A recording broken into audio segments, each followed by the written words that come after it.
Chapter 5 A Ring and a Crown.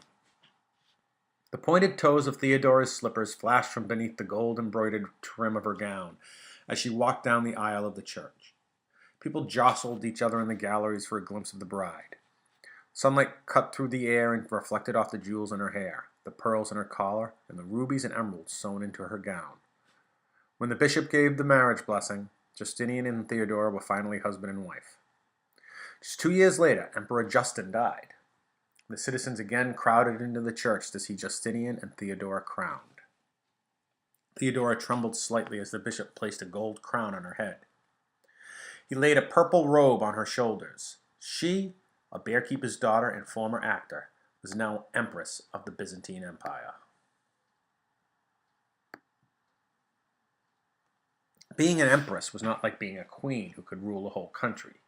Usually, empresses were not allowed to govern or have a say in the laws of their country. But Justinian treated Theodora like an equal.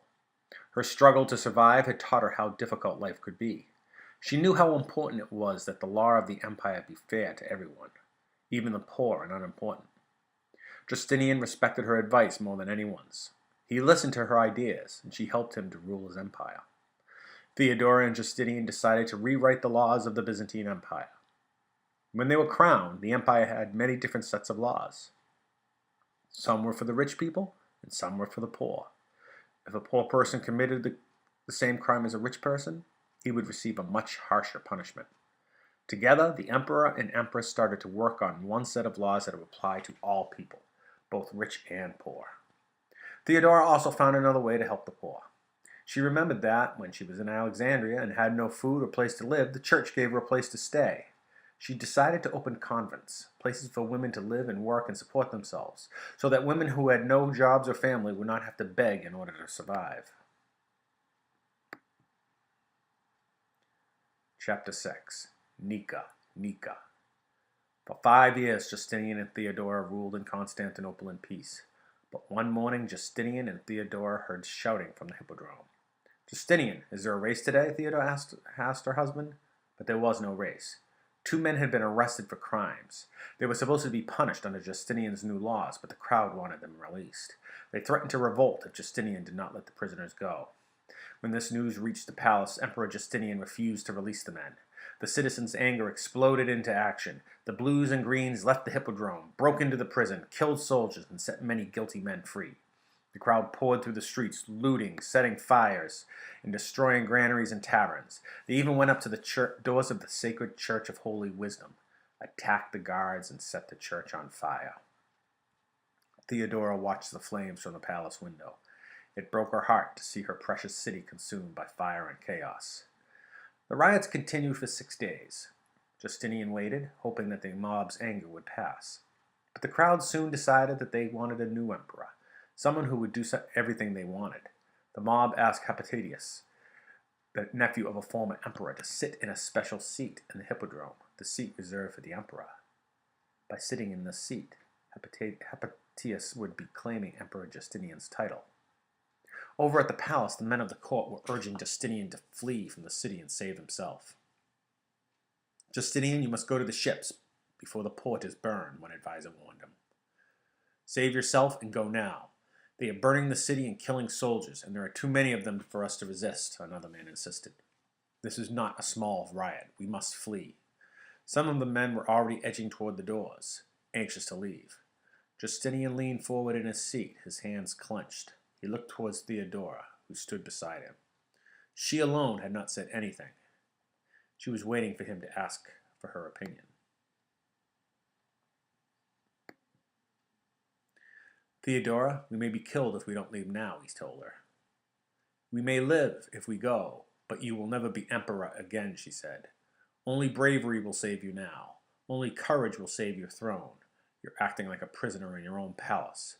Through the windows, the court could hear the chaos of the mob in the hippodrome. They were shouting, "Nika! Nika! May you win, may you win," in unison over and over. Everyone in the room waited for Justinian's judgment. Theodora leaned down and said to her husband, "Flee if you like, Justinian. The ships are ready. If we leave now, we could get safely away. But you may wish you had died fighting for your empire instead of living safely without one. As for me, I would rather die an empress than give up our power and run." Justinian looked at Theodora. Finally, he said soberly, "Let us attack and keep our throne."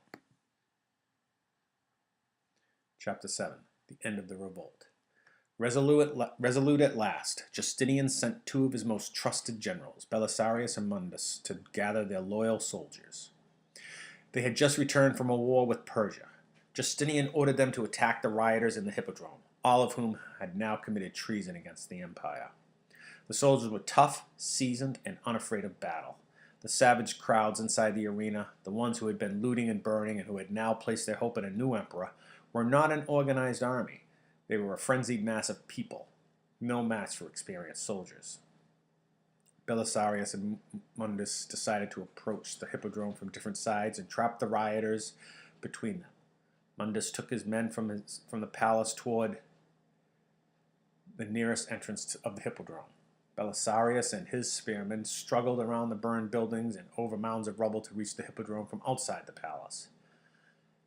The mob in the Hippodrome were still cheering for Hypatius, the man they wanted as their new emperor. Many were still chanting Nika. They thought Justinian had already fled the city. But when they saw Mundus and his men approaching from the palace side of the Hippodrome, they knew Justinian had sent the army to fight.